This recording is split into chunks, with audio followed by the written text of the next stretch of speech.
Hello, welcome back with the Lab 2 hands-on, and this video would be about permissions and Linux. Not in detail again, I'm not a Linux teacher for you here. I just want you to get familiar with the certain commands which you use frequent on the frequent basis. And before jumping onto the AWS and DevOps, because every other DevOps tools is like associated with the Linux system most of the time. So you'll have to have some knowledge on the basics of it. All right. So without wasting time, let's jump onto our terminal. But before I do that, I want you to get familiar with how your things when I talk about permissions. You must have seen the permissions like this when you if you haven't checked it yet on the system. I'll show you how you can check it. However, when you uh, run the first command to check the permissions, that is nothing but ls-l. If there are anything that needs to be debugged and related to permissions, you this is the first command you run, and that's how the and that's why the this lab is very critical. So in real time, when your project and in your real projects, when your application fails to start, or maybe CI/CD pipelines break, or any Docker builds fail, right? 90% of these issues are nothing but the permission problem. That's the reason it's very critical, right? So you'll have to have some certain understanding before you jump onto debugging the issue. So I let me break it down like this. It has the every word, single word has the meaning here. So you should be aware of like this. So this hyphen is what? It's the file directory. So if you have assigned any permission, so let's catch up later on this. Let's understand first what these are. RWX is the owner permission. This is for the file. This is for the owner. This is for the group R-X, and this R-hyphen it is for the others permission. Like others cannot have every single access, right? Yeah, that's the reason we give read access only. R is in read, R is in read, W is in write, X is in executable. So executable permission is only applicable when you prepare any script and you would like to run it. So if you don't have that X permission, executable permission, it will not run at all. Okay. One more thing, when you change permissions, you use chmod for change permissions, and when you assign the owner permission, you use that means ownership you need to change. You use chown to assign the owner permission. So this is just for changing the permission, and this is for changing the ownership, right? I will talk about it in detail on the terminal itself because I prefer to do that uh, hands-on, or the practical way is always preferred for me to make others understand, or to make myself also understand new things when I get uh, in day to day. Let's clear it out. All right. The first command I showed you is nothing but ls-l.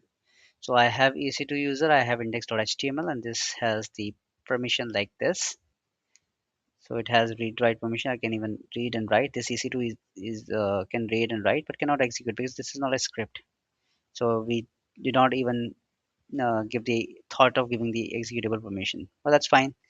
Let's check something else. ls-ld. Let's check the directory permission. When you check the directory permission, you use ld. L is not enough. Hyphen L. You have to associate D as well. And we'll check the permission for, let's say, varlog, and the permissions we have is d d r w x r x r x, right? So that's how you can check the permission. So I showed you, right? D is nothing but the file. D equals to directory. right? So this has the root permission, this has every other permission, if you can see, like executable as well, read, write, every other thing. So this is, and root has is the kind of admin user for the Linux, so that should have every other permission. So it, since this particular file has the access to root, and root has the permissions, the owner, root is the owner actually. So, and now we'll have to change the permission. Let's say if I create any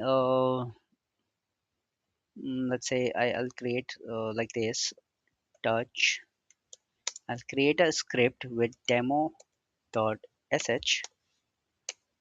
I've created the script, but if I do ls-l, my demo.sh is not even, sh is the shell script, but doesn't have the executable permission. So what I'll say let's give a owner permission to it with the executable. So owner can execute this, but we don't have anything like this. So what I'll do is change permission. U, let's say u plus x is in owner can execute, right? U plus x, and then demo.sh, and then I'll again say ls hyphen. What do I get? Now see, the color is also changed because it has become now an executable one. So now the permission is rwx, read, write, and executable as well. And for what owner? So I showed you, right? The first one is, this one is for the owner permission, this one is for the group, and this last one is for the others.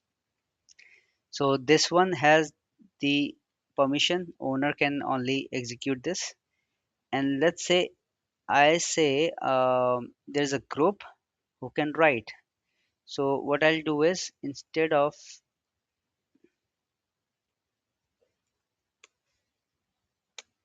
I'll say group as in G plus let's say write.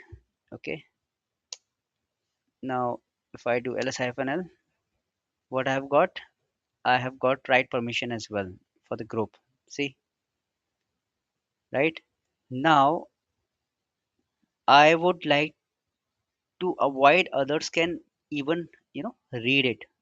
So what I'll do, so far I have used plus sign, but this time I'll use others as in O minus R. Others cannot read it.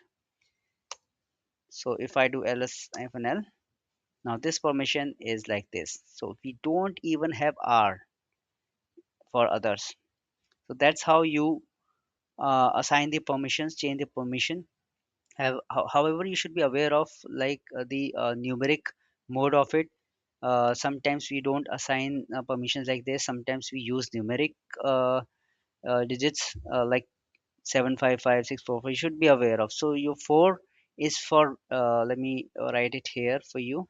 So 4 is for read, and 2 is for write, and your 1 is for execute.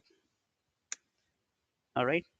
So let's say like, so it works like this. So if you assign 755 permission, that means your owner should have 755. It means if you add these values, that would become 7.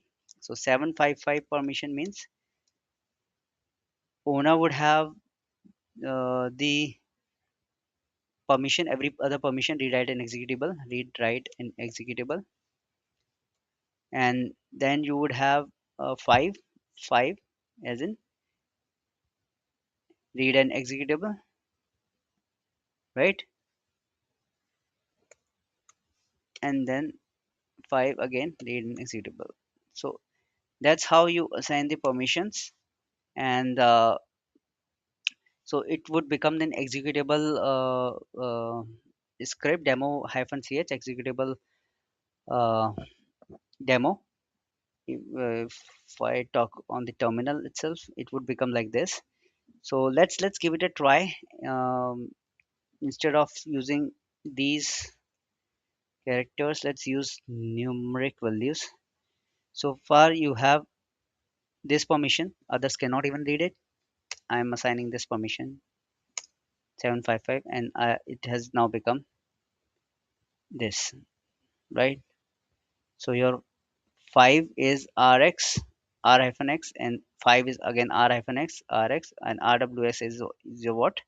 R hyphen s is your owner permission, r hyphen x is your group permission, r hyphen x is again your group permission. Sorry, others permission. This is the group permission, this is the other permission, right? That's how I showed you here, and that's how it works in the numeric way. So we it's not recommended you to give 777 unless you are debugging something and would like to assign the entire kind of ownership to every other uh, group, owner group, and others. So just avoid that till the time you're debugging something. Now let's talk about the changing ownership. So I have ownership as EC2 user here who has this much of permission. Suppose there is another user you have, we don't have another user here, we have root user. So let's talk on the root user itself. Suppose I have root user and I just would like to assign, so root user should have everything. So let's talk about EC2 user only. So what I'll do is uh, choun and then I'll say EC2 hyphen user, and then what is my script? I'll assign the ownership to EC2 user. Now if I do ls hyphen l, the ownership has now with the EC2, and this is the same permission you see above. Why? Because it has every other permission. Ownership, it already has ownership, read write and executable. So that's the reason it's showing like this. So the use case, if I talk about, when you get any CI/CD permission issues, you get any issues related to Nginx, Apache, web server access, you get such kind of issues. Most probably when your any script is not running and it is missing any executable permission, you get this. Sometimes your application cannot write logs. So there the permission comes into the picture because your user who is writing the logs doesn't have the ownership permission. So you do this as well. Sometimes uh, you would be getting some SSH related issues as well, where you'll have to assign your SSH directory 600 permission, not specifically SSH directory, but uh, the ID RSA, that kind of key, public key, PAM key you create, you assign 600 permission because your SSH refuses weak permissions. So it is really mandatory for your git and deployment kind of thing, right? So I hope you enjoyed these permissions related things. I hope I haven't missed anything. We have covered each and everything. Let me get back to you with the other slide, that is processes and services, and we'll try to do some hands on there as well. Okay, I'll catch you up in my next video.